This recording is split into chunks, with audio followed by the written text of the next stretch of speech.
Good morning students. मैं रामचंद्र। आज के इस वीडियो में हम बात करेंगे धनायन विनिमय क्षमता को प्रभावित करने वाले कारक। तो शुरुआत करते हैं। इसी में सबसे पहला पॉइंट है मृदा कणाकार। महीन कणाकार यानी कि छोटी कणों वाली मृदाओं की धनायन क्षमता मोटे कणों वाली मृदाओं से अधिक होती है। यानी यदि मृदा के कण छोटे हैं तो उसकी जो धनायन विनिमय क्षमता होगी वो मोटे कणों वाली मृदाओं से अधिक होती है। दूसरा है क्ले की मात्रा व एवं प्रकार। जिस मृदा के अंदर क्ले की मात्रा जितनी अधिक होती है उस मृदा में धनायन विनिमय क्षमता उतनी अधिक होगी, क्योंकि क्ले के ऊपर ऋणात्मक आवेश होता है और जितनी क्ले की मात्रा बढ़ेगी या अधिक होगी मृदा में उतने ही ऋणात्मक आवेश भी बढ़ता है, जिस कारण वो अधिक से अधिक धनायनों को अधिशोषित कर सकता है। यानी कि धनायन विनिमय क्षमता में वृद्धि होती है, जिससे मृदा में सुधार भी होता है। नंबर 3 है मृदा पीएच। क्षारीय मृदाओं की धनायन विनिमय क्षमता अम्लीय मृदाओं से अधिक होती है। मृदा क्षारीय हो तो उसकी धनायन विनिमय क्षमता अधिक होगी, यदि मृदा अम्लीय होती है तो उसकी धनायन विनिमय क्षमता कम होती है।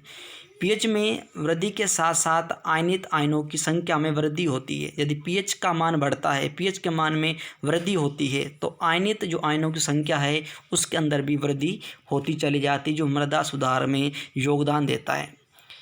नंबर 4 है कार्बनिक पदार्थ। मृदा के अंदर कार्बनिक पदार्थों की मात्रा बढ़ाने पर पदार्थ की मात्रा बढ़ने पर धनायन विनिमय क्षमता में के मान में वृद्धि होती है। इसके लिए हमें हुमस का जैविक खाद का उपयोग करना चाहिए। हुमस के अंदर भी जो है धनायन विनिमय क्षमता बढ़ाने की क्षमता होती है, जो कार्बनिक पदार्थ के अंतर्गत उसका अध्ययन किया जाता है।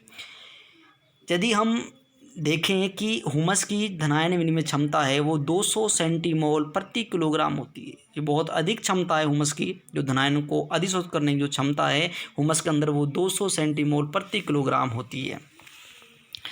अगला टॉपिक है हमारा धनायन विनिमय तथा पौधों का पोषण। इस संबंध में विनिमय दो प्रकार से कार्य करेगा, दो प्रकार से कार्य करता है। पहला हम बात करें इसमें कि ये सबसे पहले पोषक तत्वों को स्वतंत्र करता है। सबसे पहला कार्य होता है पोषक तत्वों को स्वतंत्र करना, जो मृदा विलयन में चले जाते हैं। यानी कि पोषक तत्व स्वतंत्र हो जाते हैं, स्वतंत्र होकर विलयन में चले जाते हैं। विलयन में जाने के बाद यही तत्व जो हैं मूल रोमों के संपर्क में आते हैं और मूल रोमों द्वारा इनका शोषण कर लिया जाता है। दूसरा पॉइंट इसी में, यदि मूल रोमों और सूक्ष्म जीव मृदा कुलाइडी सतह के संपर्क में होते हैं तो मृदा कुलाइड और मूल रोमों या सूक्ष्म जीवों के धनायनों के बीच एक सीधा विनिमय भी हो जाता है। यानी कि मूल रोम सीधे ही उस मृदा से, उस विलयन से उन पोषक तत्वों को ग्रहण कर लेते हैं। हमारा अगला टॉपिक है धनायन विनिमय से पौधों को पोषक तत्वों की प्राप्ति। देखना है कि धनायन विनिमय से पौधों को पोषक तत्वों की प्राप्ति किस प्रकार से होती है। सबसे पहले है नंबर 1 धनायन संतृप्ति। पोषक का मृदा की धनायन विनिमय क्षमता में विशेष योगदान होता है। जिस मृदा के अंदर जितने अधिक पोषक तत्व होंगे, जितना अधिक पोषण होगा, उसकी धनायन विनिमय क्षमता उतनी ही अधिक होगी। यदि मृदा की कैल्शियम संतृप्ति प्रतिशतता अधिक है तो इसका विस्थापन आसान और शीघ्र होगा। नंबर 2 है संगुणित आयनों का प्रभाव। एक धनायन के पास जो दूसरे धनायन संगुणित होते हैं वे पौधों के लिए पोषक तत्व की प्राप्ति को प्रभावित करते हैं। यानी संगुणित की जो प्रक्रिया है, आयनों की संगुणित प्रक्रिया से भी धनायन विनिमय क्षमता में वृद्धि होती है, उसकी प्राप्ति को प्रभावित करते हैं। नंबर 3 है कुलाइड के प्रकार। विभिन्न कुलाइड मिसेलों की विशेष धनायनों को धारण करने की क्षमता भिन्न भिन्न होती है। विभिन्न कुलाइडी मिसेल होती हैं और प्रत्येक कुलाइडी मिसेल की धनायनों को अपने ऊपर अधिशोषित करने की, धारण करने की क्षमता सबकी अलग अलग होती है। जैसे हम बात करें माउंट मोरिलोनाइट में केओलिनाइट की अपेक्षा कैल्शियम अधिक अधिशोषित होते हैं। अगला हमारा टॉपिक है धनायन विनिमय क्षमता और मृदा उर्वरता। संपूर्ण कृषि क्षेत्र में प्रकाश संश्लेषण के पश्चात धनायन विनिमय क्षमता सबसे महत्वपूर्ण होती है। पौधों के अंदर प्रकाश संश्लेषण भी होता है, जो महत्वपूर्ण प्रक्रिया पौधों के अंदर संपन्न होती है, लेकिन इसके बाद जो सबसे महत्वपूर्ण चीज़ होती है पौधों के अंदर वो होती है धनायन विनिमय क्षमता। जिस मृदा के अंदर जितनी अधिक धनायन विनिमय क्षमता की क्रिया होती है उस मृदा के अंदर उतनी अधिक उत्पादन क्षमता बढ़ती है, पौधों का वृद्धि विकास सही प्रकार से जो है संपन्न होता है। उच्च कैल्शियम संतृप्त वाली मृदाएं सबसे संतोषजनक भौतिक और पोषक स्थिति में होती हैं। यानी जिस मृदा में कैल्शियम की संतृप्ति मात्रा अधिक होती है वो मृदाएं अच्छी मानी जाती हैं, सुधरी हुई मृदाएं होती हैं जिनकी पौधों को अच्छी पैदावार उस मृदा के अंदर फसल की हो सकती है। कैल्शियम प्रधान मृदाएं सरंध्री और दानेदार संरचना की होती हैं।